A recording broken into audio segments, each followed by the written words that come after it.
Hi, నా పేరు Charan. So ఇవాళ వీడియోలో మనం Realme X3 super Zoom variant phone unbox చేద్దాము. సో మన ప్యాకేజ్ అనేది వచ్చేసింది. సో అయితే మనకి రియల్మీ X3 అని చెప్పి ఇంకో బేసిక్ వేరియంట్ కూడా ఉంది. సో దీన్ని అన్బాక్స్ చేసేప్పుడు మనం రియల్మీ X3 బేసిక్ వేరియంట్ కి సూపర్ జూమ్ వేరియంట్ కి ఏమేమి తేడాలు ఉన్నాయని అప్పుడు మాట్లాడతాను. సో ఇంక లేట్ చేయకుండా దీన్ని అన్బాక్స్ చేసి దీని గురించి డీటెయిల్ గా మాట్లాడుకుందాము. అలాగే నా ఫస్ట్ ఇంప్రెషన్స్ ఏమనిపించా కూడా నేను మీకు చెప్తాను. Let's go.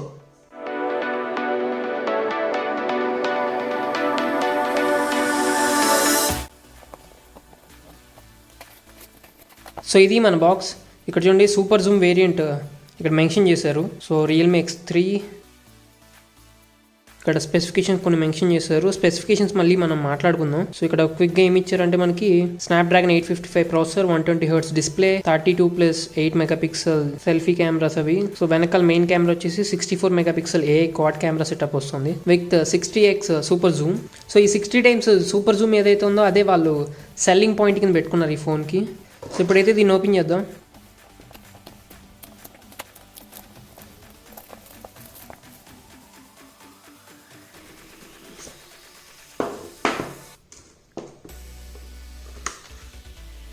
Hey, welcome to Realme family. So ఇందులో ఏమన్నా చూద్దాం. Okay, quick guide, safety guide, ఇది పేపర్ వర్క్ ఇచ్చారు. ఇంకా ఒక బ్యాక్ కవర్ ఇచ్చారు. I think it's good. కొంచెం థిక్గా ఉంది. మన LG G8X last time unbox చేసాము, దాంతో కంపేర్ చేస్తే కొంచెం థిక్గా ఉంది ఇది. This is nice. Okay, phone బాగా అతుక్కోవడానికి మంచి గ్రిప్ కూడా ఇచ్చారు. ఇప్పుడైతే దీని లోపల పెట్టేద్దాం. సో ఇది మన మొబైల్. దీని గురించి మనం మాట్లాడుకుందాం ఇంకా ఏమున్నాయి చూసి. సో ఇంకా వీ హ్యావ్ జస్ట్ సెపరేటర్ ఇది. ఓకే, సో అవుట్పుట్ చూస్తే మనకి 6 ఆంపియర్ మ్యాక్స్ ఉంది. అంటే ఇది 30 వాట్ అనమాట. 30 వాట్ డాట్ ఛార్జర్ ఇది. సో మనకి ఫుల్ ఛార్జ్ ఇది 55 మినిట్స్లో ఎక్కేస్తుందని చెప్తున్నారు. చూద్దాం. అండ్ USB Type-C, ఇది కూడా ఎల్లోయిష్ ఫినిష్ ఇచ్చారు మనకి. And SIM ejector pin. So అంతే మనకి బాక్స్లో వచ్చినవి. సో ఇప్పుడు మనం ఫోన్ గురించి చూసుకుందాము. డబ్బా పక్కన పెట్టేద్దాం.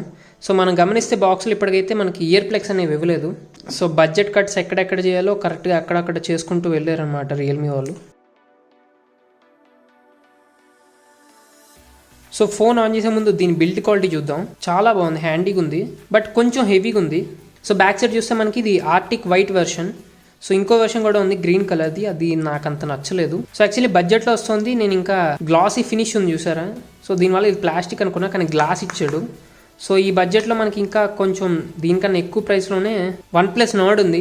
సో OnePlus Nord ప్లాస్టిక్ బాడీతో వస్తుంది. ఈ బడ్జెట్ కన్నా కొంచెం మనం హైయర్ ఎండ్కి వెళ్ళినా, లైక్ సామ్సంగ్ S20 FEకి వెళ్ళినా మనం, అది కూడా ప్లాస్టిక్ బాడీనే ఇచ్చాడు. సో ఇది యాక్చువల్లీ గ్లాస్ ఫినిష్ ఇచ్చాడు, నాకు చాలా బాగా నచ్చింది. సో వెనకాల గ్లాస్ ఏదైతే ఉందో అది మ్యాట్ ఫినిష్ ఇచ్చారు. ఎంత ట్రై చేసినా ఒక్క ఫింగర్ ప్రింట్ కూడా పడట్లా. మీ కెమెరాలో తెలుస్తుందో లేదో నాకు తెలియదు, కానీ బయట అయితే పడట్లేదు. So front and black glass. And మీరు ఇక్కడ చూసినట్లయితే ఆల్రెడీ స్క్రీన్ గార్డ్ ఒకటి వేసి ఇచ్చేసాడు వాడే. సో దానివల్ల కొంచెం వెయిట్ కూడా ఉన్నట్టుంది ఇది, ఫ్రంట్ అండ్ బ్యాక్ గ్లాస్ రావడం వల్ల. ఇంకా 4200 mAh బ్యాటరీ కూడా వస్తుంది. స్పెసిఫికేషన్స్ అన్ని మనం మళ్ళీ మాట్లాడుకుందాం.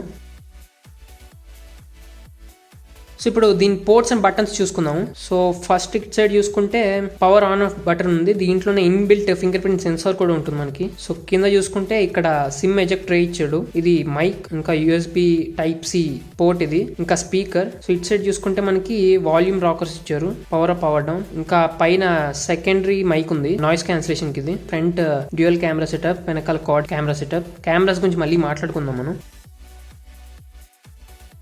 సో ఇప్పుడు క్విక్గా దీని స్పెసిఫికేషన్స్ చూద్దాం. So Realme X3 super zoom వేరియంట్కి డిస్ప్లే వచ్చేసి మనకి 6.57 ఇంచ్ ఫుల్ HD+ రిజల్యూషన్తో వస్తుంది. అయితే ప్యానల్ వచ్చేసి LCD ప్యానల్ వస్తుంది మనకి, కానీ 120Hz రిఫ్రెష్ రేట్తో వస్తుంది. అలాగే ర్యామ్ వేరియంట్స్ చూసుకుంటే 8GB ర్యామ్ వేరియంట్, ఇంకా అలాగే 12GB వేరియంట్ కూడా ఇంకోటి ఉంది. మెమొరీ వేరియంట్ వచ్చి ఇప్పుడు మనం అన్బాక్స్ చేసిన ఫోన్ అయితే 128GB వేరియంట్, అలాగే 256GB వేరియంట్ కూడా ఇంకోటి ఉంది. సో చిప్ సెట్ వచ్చేసి మనకి స్నాప్డ్రాగన్ 855+ ప్రాసెసర్తో రాబోతుంది ఇది. సో కెమెరాస్ గురించి మాట్లాడుకుంటే మనకి వెనకాల క్వాడ్ క్యామ్ సెటప్ వస్తుంది. సో ప్రైమరీ క్యామ్ వచ్చేసి మనకి 64 మెగాపిక్సెల్ కెమెరా, అలాగే 8 మెగాపిక్సెల్ అల్ట్రా వైడ్ కెమెరా ఉంది, అలాగే 2 మెగాపిక్సెల్ మ్యాక్రో లెన్స్ కెమెరా ఉంది, అండ్ 8 మెగాపిక్సెల్ పెరిస్కోప్ లెన్స్ ఉంది. సో సూపర్ జూమ్ వేరియంట్ కాకుండా నార్మల్ వేరియంట్ తీసుకుంటే మనం ఈ 8 మెగాపిక్సెల్ పెరిస్కోప్ లెన్స్ బదులు 12 మెగాపిక్సెల్ టెలిఫోటో లెన్స్ వస్తాయి. సో ఫ్రంట్ కెమెరా సెటప్ చూసుకుంటే మనం 32 మెగాపిక్సెల్ సెల్ఫీ కెమెరా రాబోతుంది. అలాగే 8 మెగాపిక్సెల్ అల్ట్రా వైడ్ కెమెరా కూడా ఉంది. సో డ్యూయల్ కెమెరా సెటప్ వస్తుంది. So out of the box మనకి Android 10తో రాబోతుంది. సో డ్యూయల్ సిమ్ సపోర్ట్ కూడా ఉంది, కానీ ఎక్స్పాండబుల్ మెమరీ సపోర్ట్ లేదు. సో బ్యాటరీ వచ్చేసి మనకి 4200 mAh బ్యాటరీ వస్తుంది. అయితే వీళ్ళ 30 వాట్ ఫాస్ట్ ఛార్జింగ్తో వస్తుంది మనకి. సో వీళ్ళు దాన్ని డార్క్ ఛార్జింగ్ అంటున్నారు. సో అలాగే ఇందులో మనకి లిక్విడ్ కూలింగ్ సెటప్ కూడా రాబోతుంది ఇన్ బిల్ట్. సో గేమ్స్ అవి ఆడుకునేప్పుడు ఎక్కువ హీట్ కాకుండా చూసుకుంటుంది. అలాగే ఒకవేళ మీరు ఏదైనా ఎడిటింగ్ వర్క్ లాంటిది ఏమైనా ఫోన్లో చేసుకున్నా లైట్గా అప్పుడు కూడా ఫోన్ హీట్ జనరేట్ చేయకుండా చూసుకుంటుంది అనమాట. సో ఫింగర్ ప్రింట్ సెన్సార్ అనేది మనకి ఆ పవర్ బటన్లో పెట్టేశారు. అలాగే మనకి ఫేస్ అన్లాక్ ఆప్షన్ కూడా ఉంది. సో ఇప్పుడైతే దీన్ని పవర్ ఆన్ చేస్తాను. So welcome Realme UI, get started. So అప్పుడే నా ఫేవరెట్ పార్ట్ వచ్చేసి డిస్ప్లే. సో ఇది యాక్చువల్లీ IPS LCD డిస్ప్లే వస్తాం, కానీ బట్ OLEDస్లో బ్లాక్స్ బాగా కనిపిస్తుంది మనకి ఫోన్లో. అంటిల్ అన్లెస్ మీరు కంపేర్ చేస్తే కానీ మీకు పెద్ద ఫరక్ తెలియదు. డిస్ప్లే అయితే చాలా బాగుంది. 120 Hz డిస్ప్లే వల్ల చాలా అల్ట్రా స్మూత్ ఉంది ఇదైతే. సో మల్టీమీడియా అప్పుడు కొంచెం డిసడ్వాంటేజ్ అనిపిస్తుంది, కానీ అదొక్కటి పక్కన పెడితే డిస్ప్లే ఈజ్ అమేజింగ్. బట్ మళ్ళీ మనం ట్రేడ్ ఆఫ్ ఏదో ఒకటి చేయాలి. ఈ బడ్జెట్లో మనకి 855+ ప్రాసెసర్ ఇచ్చారు, ఇంకా మంచి క్వాడ్ క్యామ్ సెటప్ ఇచ్చారు, 120 Hz డిస్ప్లే ఇచ్చారు. మన iPhone 12లో కూడా రాలేదు. అట్లీస్ట్ 90 Hz డిస్ప్లే కూడా పెట్టలే వాళ్ళు అయితే iPhone 12లో. సో ఇలా ప్లస్ పాయింట్స్ చూసుకుంటే మనకు డిస్ప్లే IPS LCD పెట్టడం పెద్ద తప్పు అనిపించలేదు. ఎందుకంటే బడ్జెట్ కట్లో ఏదో ఒక ట్రేడ్ ఆఫ్ ఉండాలి. వాళ్ళు పెర్ఫార్మెన్స్ మీద కాంప్రమైజ్ కాకుండా జస్ట్ డిస్ప్లే మీద కాంప్రమైజ్ అయ్యారు కాబట్టి I'm okay with that. Series X మనం చూసుకుంటే రియల్మీ వాళ్ళది X ఇంకా X2 AMOLED డిస్ప్లేస్తో వచ్చాయి. సో ఇప్పుడు X2 Pro చూసుకుంటే ఇంకా అది 40,000 ఉంది. సో ఈ ఫోన్ ఇంకా బడ్జెట్లో వచ్చింది. సో ఇప్పుడు మనం దీని OS వర్షన్ చూద్దాం. సో ఇది చూసినట్లయితే రియల్మీ యూఏ వస్తుంది మనకి విత్ Android 10. సో Android 10 మీద వీళ్ళ రియల్మీ యూఏ అని చెప్పి వాళ్ళు వేసుకొని ఇస్తున్నారు. బట్ అంత ఫరక్ తెలియట్లేదు నాకు. ఇది యాక్చువల్లీ రా ఆండ్రాయిడ్ ఫీలింగే ఉంది. సో ఈ కాల్ ఇంకా మెసేజింగ్ యాప్ ఏవైతే ఉన్నాయో మనకి ఇవి రియల్మీ వాళ్ళు డైరెక్ట్గా గూగుల్ వాళ్ళది ఇచ్చేసారు. సో ఈ రెండింటి మీద ఎలాంటి ఫిల్టర్ వేయలేదు. ఓఎస్లో ఎలాంటి అయినా ట్వీక్స్ చేశారేమో మరి రియల్మీ యూఏ ద్వారా. ఇప్పటికైతే నాకు ఫుల్ నేటివ్ రా ఆండ్రాయిడ్ వాడుతున్న ఫీలే ఉంది. అలాగే కొంచెం బ్లోట్వేర్ అనేది ప్రీ ఇన్స్టాల్డ్ వచ్చింది మనకి. అంటే చాలా యాప్స్ మనకు అక్కర్లేని ఆల్రెడీ ఇన్స్టాల్ చేసి ఇచ్చారు. లైక్ ఇక్కడ చూడండి యూసీ బ్రౌజరు, ఈ హలో యాప్. సో ఇలా ప్రీ ఇన్స్టాల్డ్ యాప్స్ వచ్చే మనకి అవసరం లేనివి కూడా. సో అవి యాక్చువల్లీ మనం అన్ఇన్స్టాల్ చేసుకోవచ్చు. బట్ ఎందుకు ఇవ్వడం చెప్పండి, మనకు తలనొప్పి కాకపోతే మళ్ళీ ఇదో పని అన్ఇన్స్టాల్ చేసుకోవడం. అదొకటి వదిలేస్తే యూఏ ఇస్ క్లీన్. నాకు యాడ్స్ రాపితే చాలు, ఇంకేం వద్దు.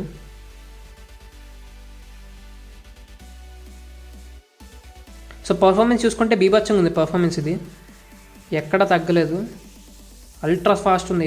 ఏది ఓపెన్ చేస్తే అది సూపర్ స్మూత్ ఉంది. క్లోజింగ్ అండ్ ఓపెనింగ్ యానిమేషన్స్ కూడా చాలా బాగున్నాయి. సో ఈ రిఫ్రెష్ రేట్ గురించి మాట్లాడుకుంటే మనం ఇక్కడ చూడండి, ఇది ఆటో సెలెక్ట్లో ఉంది బై డిఫాల్ట్. నేను కూడా అదే ఉంచేసాను, ఎందుకంటే 120 Hz మీరు ఒకవేళ పెట్టుకున్నారనుకోండి అల్ట్రా స్మూత్ ఉంటుంది, చాలా బాగుంటుంది, కానీ బ్యాటరీ త్వరగా తాగేస్తుంది. సో ఇందాక స్పెసిఫికేషన్స్లో చూసుకున్నట్లు ఇది 4200 mAh బ్యాటరీతో వస్తుంది. ఇంకా 30 వాట్ డాష్ ఛార్జ్ వల్ల మనకి ఏమవుతుందంటే 55 మినిట్స్లోనే ఫుల్ ఛార్జ్ ఎక్కేస్తుందని చెప్తున్నారు రియల్మీ వాళ్ళు. సో వెనకాల కెమెరాలు చూసుకుంటే AI క్వాడ్ కెమెరా సెటప్తో వస్తుంది. సో ఇది మన ప్రైమరీ కెమెరా అనమాట, 64 మెగాపిక్సెల్. ఇది శాంసంగ్ వాళ్ళ సెన్సార్ వస్తుంది ఇందులో. సో అలాగే 8 మెగాపిక్సెల్ అల్ట్రా వైడ్ కెమెరా ఇది 2 మెగాపిక్సెల్ మ్యాక్రో లెన్స్ ఇది. సో ఇది పైన మనకి 8 మెగాపిక్సెల్ పెరిస్కోప్ కెమెరా ఇది. సో ఈ పెరిస్కోప్ కెమెరాస్ అనేవి బేసిక్గా సబ్మెరైన్స్లో వాటిలో వాడుతూ ఉంటారు. సో దూరంగా ఉన్న ఆబ్జెక్ట్స్ ఇంకా సర్ఫేస్ మీద ఉన్న ఆబ్జెక్ట్స్ అవి అబ్జర్వ్ చేయడానికి.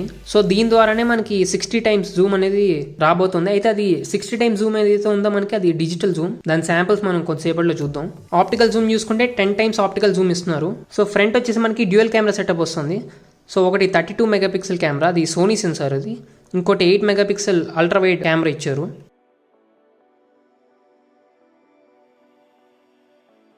సో ఇవి కెమెరా శాంపిల్స్ అన్నమాట.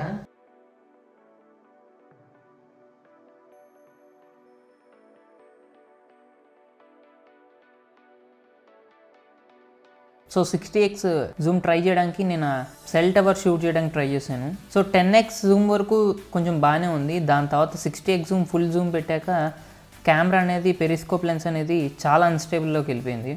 సో అసలు క్యాప్చర్ చేయడానికి చాలా కష్టపడాను నేను. సో ట్రైపాడ్ పెడితే మేబీ కొంచెం బాగుండేదేమో, హ్యాండ్తో చాలా షేక్ అయిపోయింది పెరిస్కోప్ అయితే. అండ్ డే లైట్లో కూడా, బ్రాడ్ డే లైట్లో కూడా చాలా ట్రెమెండస్ అమౌంట్ ఆఫ్ నాయిస్ అనేది క్యాప్చర్ అయింది ఇమేజెస్లో. సో 60x జూమ్ అనేది బేసిక్గా చూసుకోవడానికి తప్ప క్యాప్చర్ చేయడానికి పనిచేయదు. ఏదో స్పెసిఫికేషన్స్కి పేపర్ మీద బాగుండడానికి పెట్టారు కానీ రియల్ టైమ్ అప్లికేషన్ అయితే నాకైతే కనపడలేదు ఇంకా.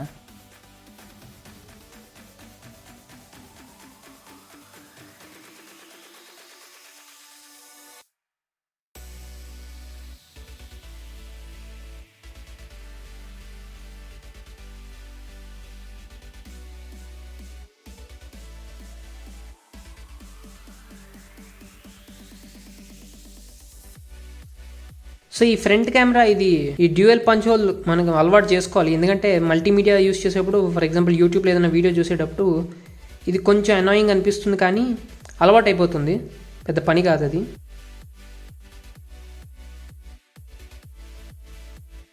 ఫింగర్ ప్రింట్ చాలా బాగుంది. నేను ఫేస్ అన్లాక్ ఇంకా పెట్టలేదు దీనికి.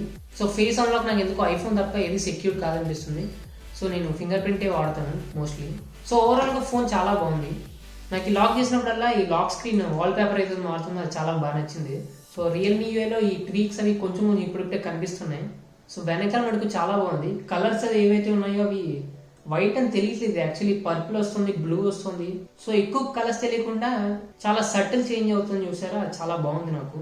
సో ఓవరాల్గా ఈ బడ్జెట్లో ఇది ఒక తోపు ఫోన్ అని చెప్పుకోవచ్చు. సో నాకు ఏదైనా నచ్చలేదంటే, బేసిక్గా నచ్చలేదని ఏం కానీ, ఒక డిసప్పాయింట్మెంట్ ఏంటంటే ఐపీఎస్ ఎల్సీడీ పెట్టారు. ఎందుకంటే ప్రీవియస్ మోడల్స్లో AMOLED పెట్టి ఇందులో తీసేయడం వల్ల బడ్జెట్ కట్ అయింది, కానీ ఎందుకో నాకు ఇంకా మిస్ అవుతున్న ఫీలింగ్ ఉంది. అది ఒకటి పక్కన పెట్టేస్తే ఫోన్ అయితే టాప్ నాచ్లో ఉంది. సో అది ఓవరాల్గా మన అన్బాక్సింగ్. ఈ వీడియో మీకు నచ్చినట్లయితే తప్పకుండా ఒక లైక్ చేయండి, మీ ఫ్రెండ్స్ అందరితో షేర్ చేయండి. అండ్ మీ ఈ ఛానల్ ఫస్ట్ టైం ఇస్తే ఇంకా సబ్స్క్రైబ్ చెప్తే ఇలాంటి క్రేజీ అన్బాక్సింగ్స్ అన్నిటి కోసం మన ఛానల్స్ వెంటనే సబ్స్క్రైబ్ చేసి ఆ బెల్ ఐకాన్ని క్లిక్ చేయండి. Thanks for watching this video.